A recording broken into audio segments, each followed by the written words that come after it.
Hello, my friend. The week is ending, and it's time to read you the article that came out Wednesday in 38 newspapers. It's quite clear, it was written for Wednesday, because here in Brazil today, the facts are like the earth spins faster in Brasilia, right? It's incredible. And the topic is this one that's out there in everyday life. The Supreme Court unbalanced the balance of the three branches of government, overruled the Constitution, and replaced the will of each of the 11 there, from the heads of the 11, with what's written in the Constitution. We read one thing and then see that the decision was another.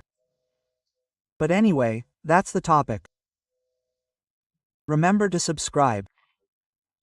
We'll get to R3.61 and at the end, leave a like or dislike. So let's read the weekly article in the newspapers with comments between the lines.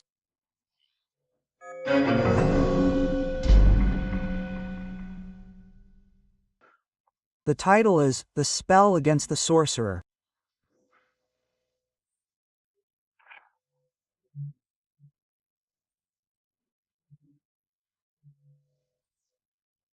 The Magnitsky Law unleashed a rampant attack in Brasilia that confirms the wisdom of the people's voice.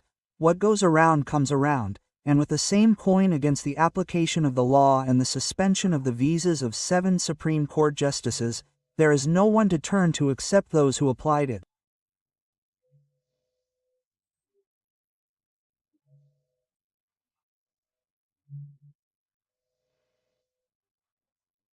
If they want to appeal, they will appeal to Trump's Secretary of State or Trump's Secretary of the Treasury or Trump.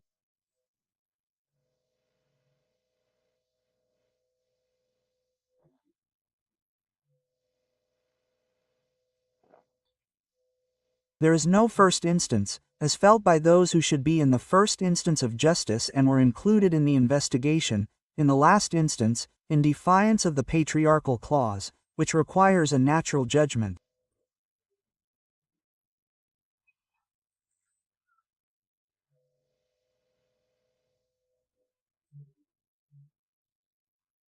And when Magnitsky proves capable of extending to the family of the sanctioned, it is impossible not to recall the threat to Lieutenant Colonel Mauro City that if he did not speak out, the investigation would affect his father, his wife, and his eldest daughter.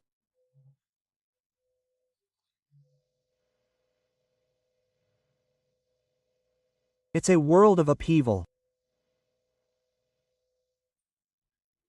In Magnitsky, there was no due process, nor a full right to a defense. The Treasury and State Departments conducted the investigations and imposed the penalties. Here, a ritual is being followed, mixing police, prosecutors, and judges, with the same result.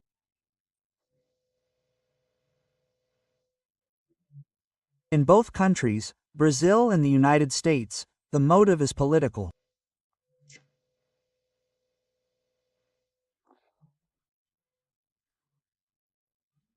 Justice Barroso himself said that the Supreme Court has rapidly become a political court and no longer a political technical department.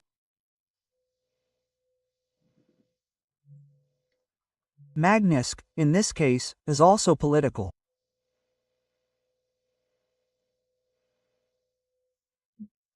One defends freedom of expression. The United States. The other claims to have saved democracy.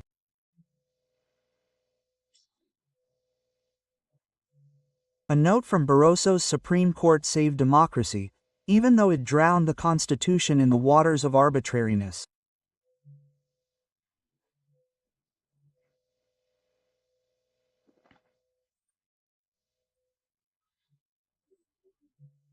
The law sanctioned by Democrat Obama was motivated by the suffering of Russian lawyer Sergei Magnitsky, who was arrested, tortured, and died in prison.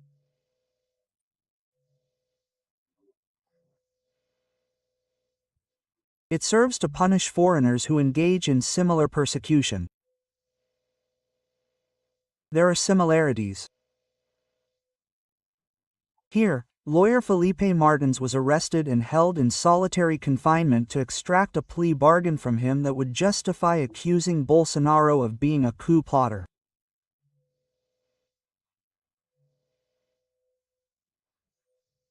He resisted, and remains wearing an ankle bracelet to this day, suffering pressure that Gilmar Mendes, years ago, referring to Operation Car Wash, called torture.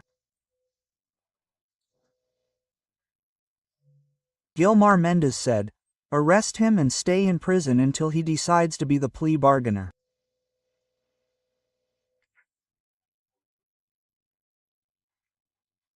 Mauro Cid signed a plea bargain after his father, wife, and daughter signed.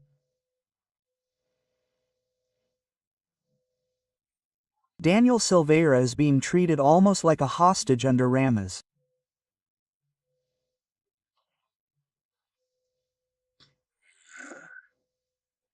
Now he's been granted leave by A. Morais to be taken from the penitentiary for hospital treatment because the penitentiary, an agricultural colony, said it doesn't have the clinical conditions to treat what's on his leg.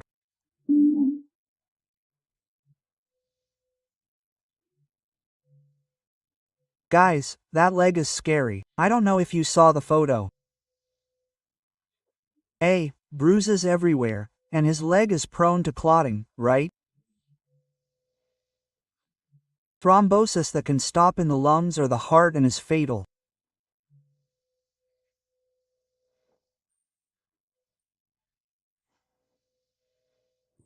Well, and like being gay, Klesau died in prison, despite requests from the prosecutor's office to be treated at home.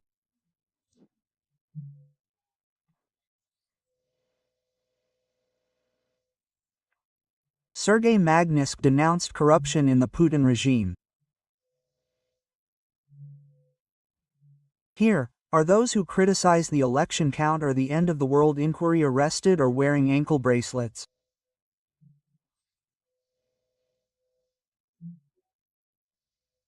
So, we have similarities here that show us why the law is applied to Brazilian authorities.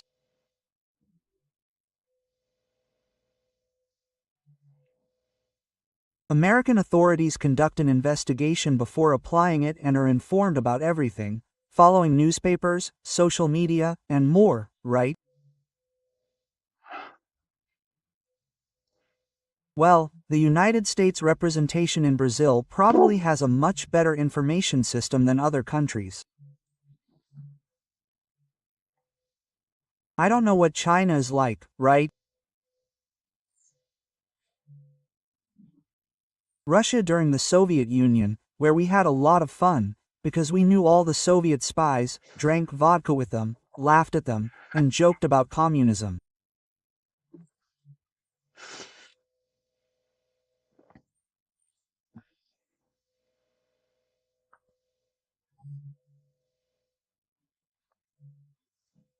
Yes, there's a Cuban ambassador who is a very well-known figure in Cuba, an ambassador here, who told me that Fidel Castro learned to govern with an English car, because he shifts gears with the left, but drives with the right.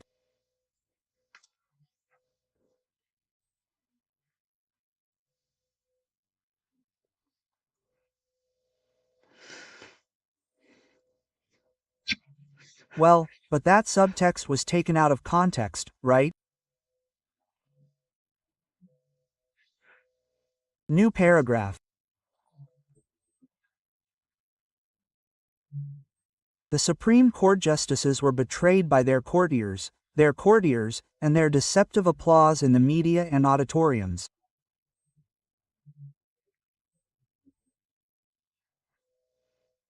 The critics were more realistic.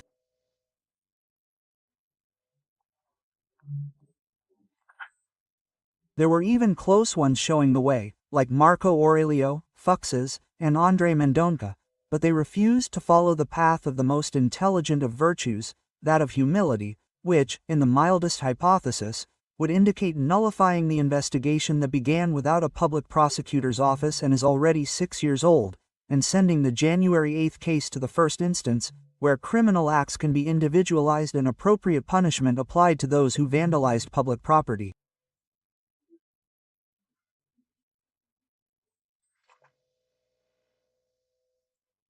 But then, folks, there's the collateral damage.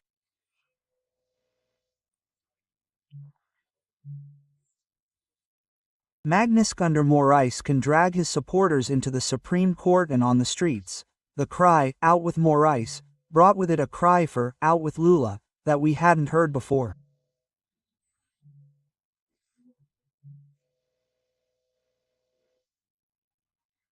Now Morais has taken another step forward with Bolsonaro's house arrest and can then provoke further Magnitsky law actions against his supporters. Last paragraph. The Magnitsky Act will not correct the crisis of institutional errors, because that's not the responsibility of foreigners, it's the responsibility of Brazilians.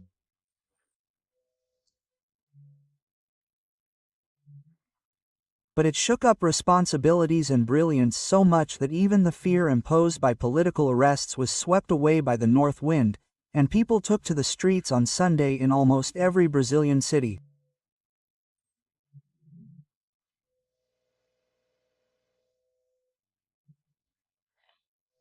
On the day of house arrest, people left their homes at night in Brasilia to demonstrate in the large civic center on the Esplanada.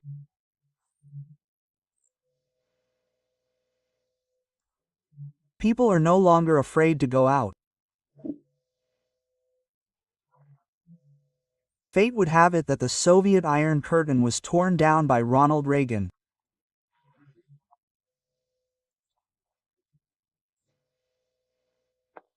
A Republican like Trump, who wants to tear down a toga-colored curtain that has been lowered over the mouths of Brazilians from Cabaré to Chuiui.